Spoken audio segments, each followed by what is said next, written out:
오늘 보실 역대하 말씀 35장 1절부터 6절까지 말씀을 함께 봉독하도록 하겠습니다. 역대하 35장 1절부터의 말씀입니다. 요시야가 예루살렘에서 여호와께 유월절을 지켜 첫째 달 14째 날에 유월절 어린 양을 잡으니라. 왕이 제사장들에게 그들의 직분을 맡기고 격려하여 여호와의 전에서 직무를 수행하게 하고 또 여호와 앞에 구별되어서 온 이스라엘을 가르치는 레위 사람에게 이르되 거룩한 궤를 이스라엘 왕 다윗의 아들 솔로몬이 건축한 전 가운데 두고 다시는 너희 어깨에 매지 말고 마땅히 너희의 하나님 여호와와 그의 백성 이스라엘을 섬길 것이라. 너희는 이스라엘 왕 다윗의 글과 다윗의 아들 솔로몬의 글을 준행하여 너희 족속대로 반열을 따라 스스로 준비하고 너희 형제 모든 백성의 족속의 서열대로 또는 레위 족속의 서열대로 성수에 서서 스스로 성결하게 하고 유월절 어린 양을 잡아 너희 형제들을 위하여 준비하되 여호와께서 모세를 통하여 전하신 말씀을 따라 행할지니라. 아멘. 반갑습니다. 오늘 아침에 나와 보니까요 눈이 오더라고요. 그래서 오늘 비대면 예배이기도 하지만 오늘 주의 종님들도 이렇게 나와서 찬양도 하시고 그러는데 어떻게 될까 또 기도하면서 봤는데 다행히도 눈이 그렇게 많이 오지 않아서 이렇게 또 감사드렸습니다.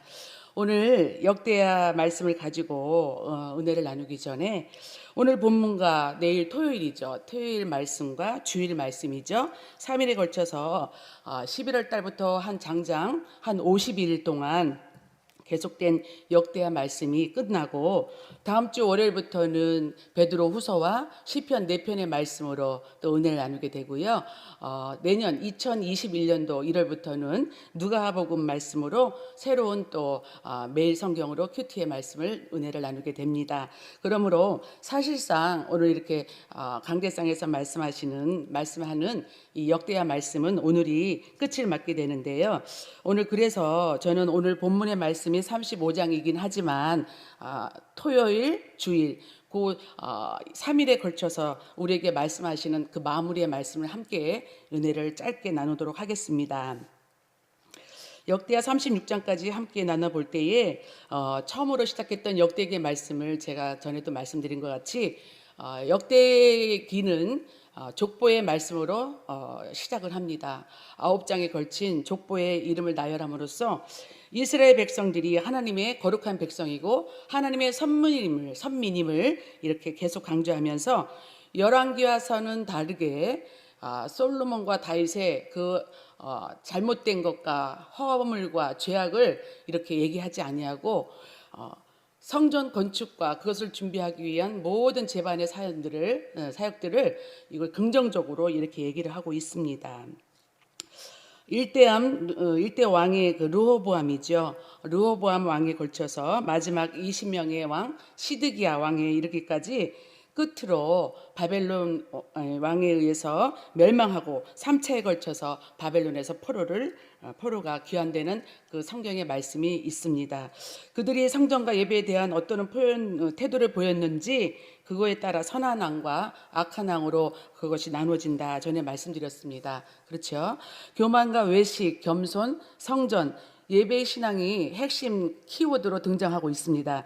날마다의 왕들의 행적과 역사의 그 사건을 기록한 말씀이 역대하 말씀입니다.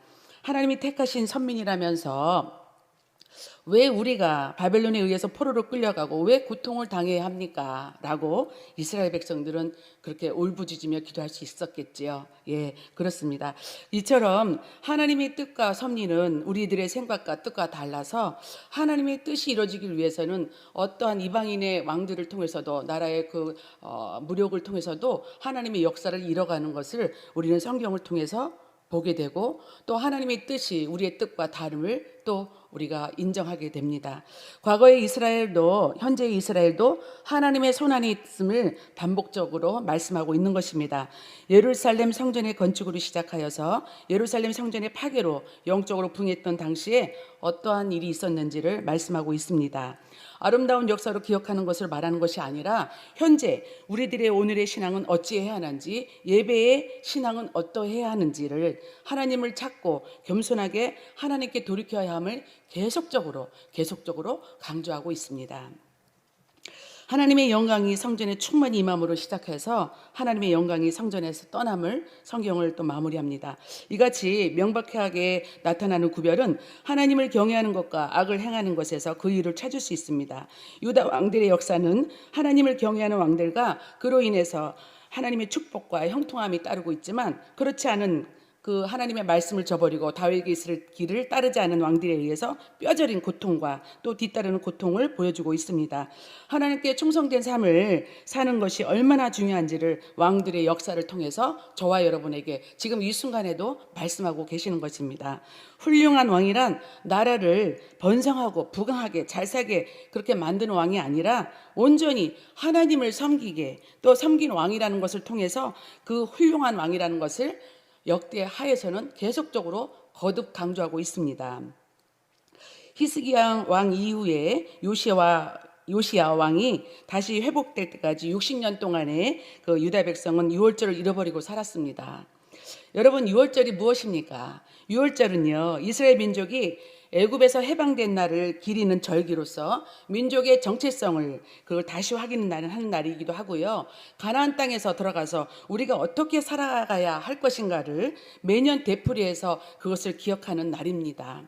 그 사이 유다 백성은 구원의 기억과 감격을 온통 다 잃어버린 채 죄악에 허우적거리는 삶을 살고 있습니다. 요시야는 유다 왕국의 마지막 시기에 다시 한번 부흥을 주도한 왕이기도 하지만, 그 부흥에 주도한 것보다도 마지막 결말에 가서는 하나님의 뜻을 묻지 않고 하나님의 뜻을 저버림으로 인해서 그 어려움을 당하고 또 더 빨리 남유다가 이렇게 바벨론에 의해서 멸망하는 결과적인 그런 아픔을 겪게 됩니다.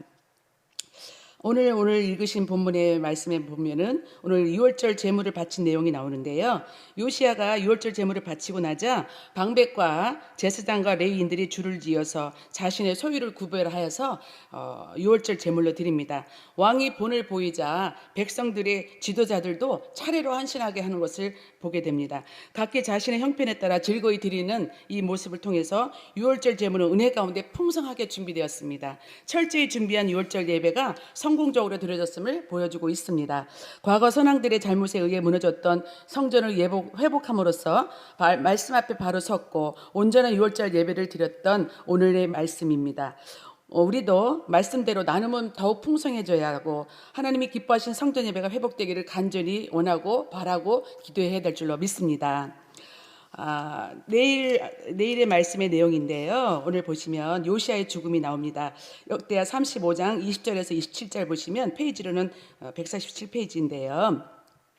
이 모든 일 후에라고 하는 이 성경의 말씀을 통해서 요시야가 성전을 잘 정돈한 뒤에 바로 다른 사건 전개가 됨을 이 모든 일 후에라는 이 단어를 통해서 우리가 목격하게 됩니다. 요시야가 치른 전쟁과 그의 죽음의 장면이 이렇게 전개되고 있습니다.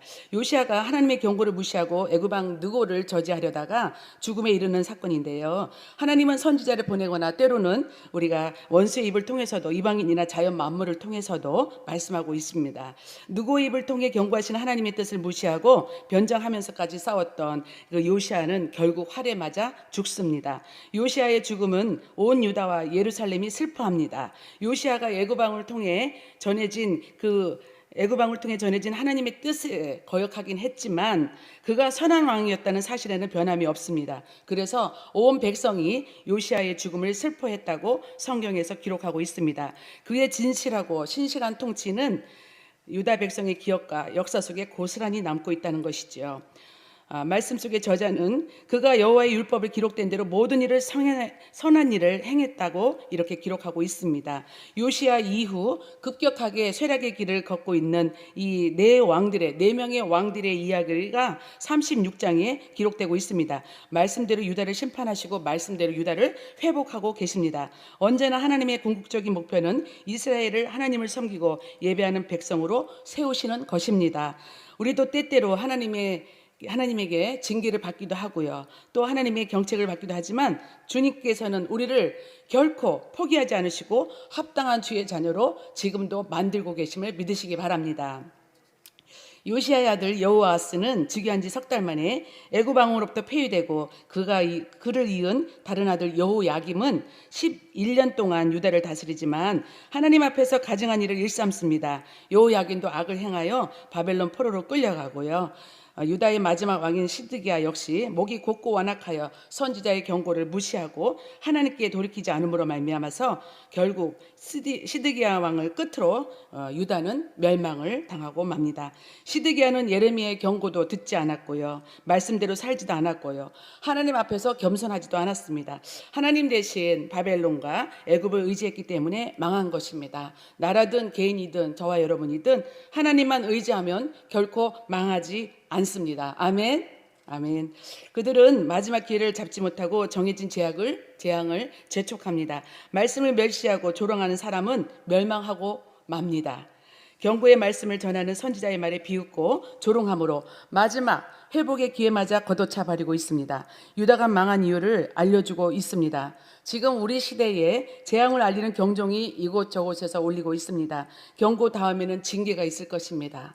그래도 듣지 아니하면 그때는 하나님의 놀라운 심판이 있겠지요. 정말 두렵고 떨림으로 우리는 이 하나님이 주시는 경고를 받아들이고 또 돌이키고 회개하고 주님께로 돌아와야 될 줄로 믿습니다.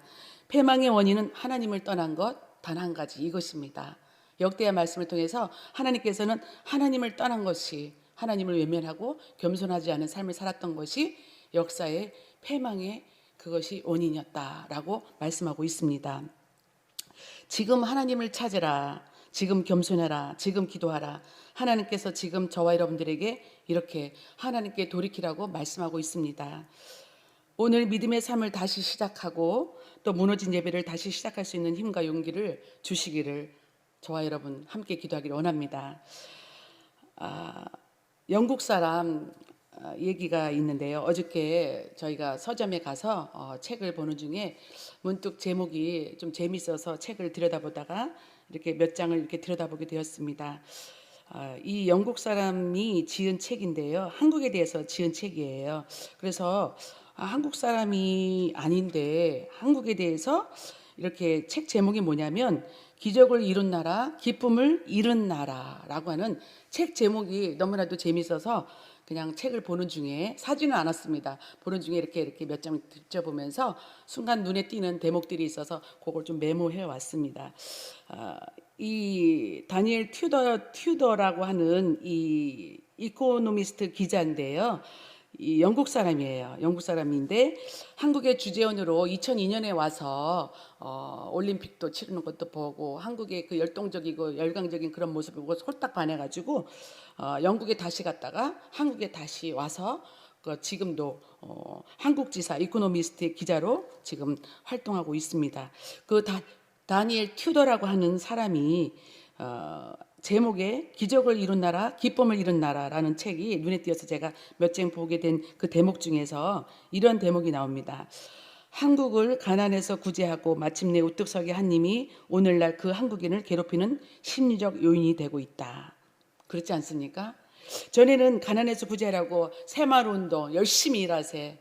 밤낮으로 잠도 안 자고 먹지도 않고 일하면서 이 땅을 일궜던 우리 믿음의 조상들, 조상까지도 아니죠. 선배들이죠. 그분들이 계시기 때문에 이렇게 대한민국이 발목상달만은 이렇게 부흥을 이루었고 OECD 국가 중에서 10위 안에 드는 이런 놀라운 부흥의 발전을 이루게 된 것을 그 어느 누구도 부인할 수 없을 것입니다. 그런 것처럼 이 영국인이 바라보고 있는 이 한국에 대해서 이렇게 꿰뚫고 보고 있는 이 눈에 대해서 제가 깜짝 놀래고 또 이렇게 책을 들춰보는 것 중에 불가능을 이룬 나라, 그래서 아직도 불가능한 희생을 요구하는 나라라고 또 이렇게 쓰여져 있는 것을 봤습니다. 불가능을 이룬 나라인데 그래서 아직도 불가능한 희생을 요구하는 나라. 정말 마음이 심쿵하는 거예요. 불가능을 이룬 나라죠. 각국의 60여 나라의 원조를 받던 나라가 지금은 이렇게 정말 우리나라가 이렇게 잘 사는 나라가 돼서 우리가 느끼지 못해서 그렇지 우리나라의 이 발전은요, 이 잘 사는 것은요, 정말 상상할 수 없는 정도의 이런 부흥과 발전입니다. 그런데 이 영국인이 바라본 이 시각에서 이렇게 그 불가능을 이룬 나라인데 아직도 불가능한 희생을 요구하는 나라. 우리 자녀들에게 우리가 겪었던 불가능을 이뤘던 그 힘으로 그 자녀들에게 지금 그렇게 살아내라고 요구하고 있다는 거죠. 그렇지 않습니까? 또 다음에 또 무슨 말이 있냐면요. 행복의 순위에서 높은 자리를 차지하고 싶다면 1등이 되어야만 한다는 생각을 버려야 할 것이다 라고 얘기하고 있습니다. 이렇게 행복의 순위에서 높은 자리를 차지하고 싶다면, 행복의 순위에서 그 높은 순위를 차지하고 싶다면 1등이라고 하는, 그 1등이 되어야만 한다는 그 우리나라의 국민적 그런 1등의 그런 강박증도 있겠지만 개인적으로도 그렇죠. 우리 자녀들은 뭐든지 1등 해야지, 1등 해야지, 뭐든지 1등 해야지. 싸움에서도, 공부에서도, 먹는 것도, 뭣도 다 1등 해야 하는 것이 우리 대한민국의 대체적인 그런 국민성인데요. 이 한국인을 안타까워하는 외국인의 말에 눈이 번쩍 띄었습니다. 그런 것처럼 우리의 모습 1등을 통해서만 기쁨을 얻을 수 있다고 띄었던 우리의 삶의 모습에 많은 생각을 하게 되었습니다. 그런데 하나님은요, 더 좋은 것, 가장 좋은 예수 그리스도를 선물로 주셨잖아요. 그렇죠? 그런데 우리는 여전히 그렇게 예수 그리스도를 우리에게 선물로 주셨는데도 불구하고 여전히 돈 달라, 복 달라, 뭐 달라, 이것 달라, 저것 달라 온통 떼쓰기만을 합니다. 그런데도 우리 주님께서는 아들의 피를 우리를 살리기 위해서 우리에게 아들의 피를 주시고 또 가장 귀한 예수 그리스도라는 이 선물을 우리에게 주셨는데 그 귀한 선물의 가치를 저와 여러분은 잘 모르는 것 같습니다. 정말 2020년도 이 마무리 짓는 이 즈음에 우리가 이 역대한 말씀을 통해서도 깨달아야 할 것도 깨달아야 되지만 이 영국인 눈으로 보는 이 한국의 실상에 대해서 이렇게 우리가 접목을 시켜보고 적용을 해본다면 이 땅에 오신 예수 그리스도가 우리 삶에 오셨고 함께 계심을 우리는 분명히 알고 또 이렇게 믿는데 우리는 늘 부족함으로 인하여 늘 아파하는 것뿐만 아니라 또 좌절하고 낭망하고 염려하고 두려워하고 있음을 정말 오늘 이 강대상에서 저에게 하시는 하나님의 말씀인 것 같아서 이렇게 고백을 하고 있습니다. 우리 모두에게 생명을 주시기 위해 이 땅에 오신 예수 그리스도가 여러분의 사업장과 가정에 함께 하시기를 소망하는 대강절이 되시기를 예수님의 이름으로 축복합니다. 기도하겠습니다. 사랑의 하나님 감사합니다. 그동안 역대한 말씀을 통해서 하나님의 마음을 알고 말씀 앞에 반응했던 요시야처럼 옷을 찢고 마음을 찢으며 회개하기 원합니다. 말씀만 듣기로 원하는 사람이 아니라 말씀 앞에 반응하는 우리들이 되도록 순종하며 헌신하는 우리 도봉교의 모든 성도가 되도록 축복하여 주시옵소서. 죄와 고통 중에 살아가는 우리를 살리기 위하여 아들 예수 그리스도를 보내주시고 그 피를 우리에게 주신 것 감사합니다. 상한 마음을 위로하여 주시고 육신의 연약함도 치료하여 주시옵소서. 예수님의 이름으로 기도합니다. 아멘. 주기도문으로 예배를 마치겠습니다. 하늘에 계신 우리 아버지여, 이름이 거룩히 여김을 받으시오며 나라가 임하시오며 뜻이 하늘에서 이루어진 것 같이 땅에서도 이루어지이다. 오늘 우리에게 일용할 양식을 주시었고 우리가 우리에게 죄 지은 자를 사하여 준 것 같이 우리의 죄를 사하여 주시었고 우리를 시험에 들게 하지 마시었고 다만 악에서 구하시옵소서. 나라와 권세와 영광이 아버지께 영원히 있사옵나이다. 아멘.